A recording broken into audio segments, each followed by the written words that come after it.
এখনো পর্যন্ত প্রাপ্ত মৃতদের তালিকা: কলকাতা মেডিকেল কলেজ 4 জন, এস মুথুকৃষ্ণন 61 বছর বয়স এবং 3 জন অজ্ঞাত পরিচয় ব্যক্তি যাদের বয়স 45, 51 এবং 55 বছর।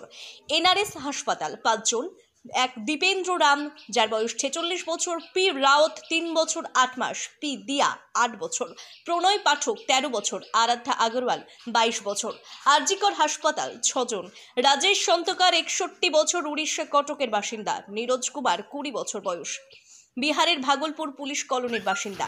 4 জন অজ্ঞাত পরিচয় পুরুষ যাদের বয়স 56 বছর, 45 এবং 34। ঘটনার পর ওই হোটেলে মোট 88 জন গেস্ট ছিলেন 42টি রুমে। হোটেলে মোট 60 জন কর্মী ছিল।